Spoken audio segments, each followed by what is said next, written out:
गोगरा। प्रश्न संख्या 116।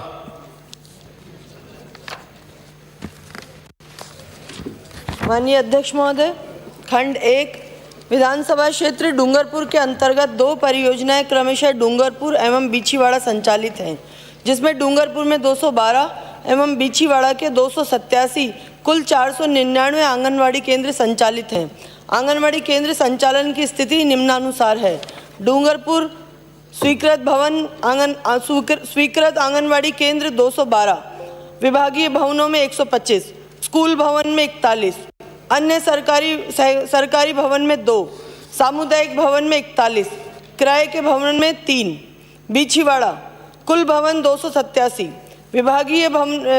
भवन में 145, स्कूल भवन में 99, अन्य सरकारी भवन में 10, सामुदायिक भवन के अंदर 33, किराए के भवन में 0, योग 499 में विभागीय भवन में 270, स्कूल भवन में 140, अन्य सरकारी भवन में 12, सामुदायिक भवन में 74 व किराए के भवन में 3 आंगनवाड़ी केंद्र संचालित हैं।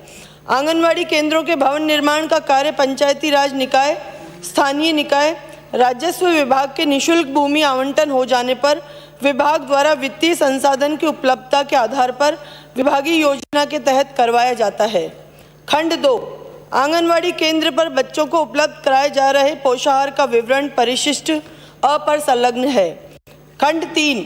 समेकित बाल विकास सेवाएं विभाग द्वारा कम वजन एवं अति कम वजन वाले बच्चों को उपलब्ध कराए जा रहे पोषाहार का विवरण परिशिष्ट अ में ही समाहित है।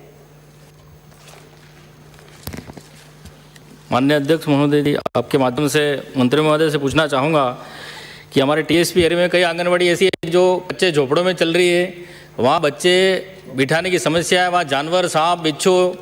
ऐसी स्थिति में वहाँ आंगनवाड़ियाँ चल रही है, तो आप ये भवन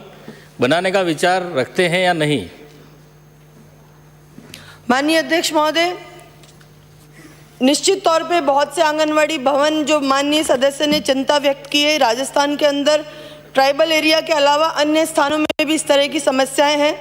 जैसे ही विभाग के पास में वित्तीय संसाधन उपलब्ध होंगे और पंचायती राज विभाग और स्थानीय निकाय विभाग द्वारा, राजस्व विभाग द्वारा अगर ज़मीन निःशुल्क आवंटित की जाएगी तो वित्तीय संसाधन के आधार पर उन भवनों का निर्माण कराया जाएगा। सर, एक ये पूछना चाहूँगा, इसमें पोषाहार वाला दिया है, गेहूँ 1 किलो 500 ग्राम, चावल 1 किलो 500 ग्राम, चना दाल ग्रेड 3 किलो, लेकिन जो आंकड़ों में खाली दिया है, लेकिन धरातल स्तर पर वहाँ गर्भवती धात्री महिलाओं को नहीं मिल रहा है, जो किशोरी बालिका है उनको भी नहीं मिल रहा है, 6 माह से 6 वर्ष के बच्चों के लिए भी इन्होंने आंकड़ा दिया है, लेकिन वास्तविक धरातल पर वहाँ पर बच्चों को, गर्भवती धात्रियों को ये पोषाहार नहीं मिल रहा है। प्रश्न पूछे माननीय मंत्री जी। माननीय अध्यक्ष महोदय, विभाग द्वारा कोरोना काल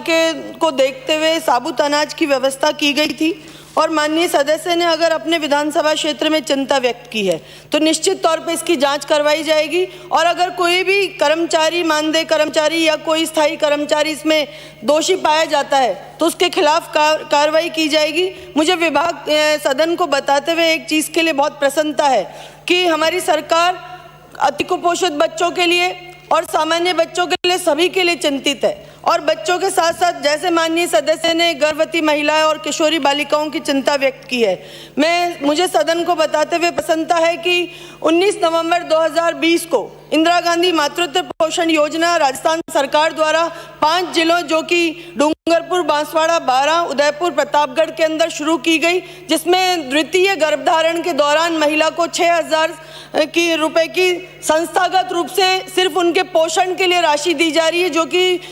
मुझे कहते हुए प्रसन्नता है कि भारत में पहला ऐसा राज्य है जो 100% पैसा राज्य सरकार के अंशदान से देके महिलाओं के प्रति चिंतित है और दूसरे गर्भधारण के अंदर कोई भी राज्य नहीं दे रहा। प्रथम गर्भधारण में PMMVY योजना के तहत भारत सरकार और हमारा 60-40 का रेशो है, लेकिन जो ये 5 जिलों में अति कुपोषण को ध्यान में देते हुए सेकंड गर्भधारण पे जो पैसा हम लोग 6,000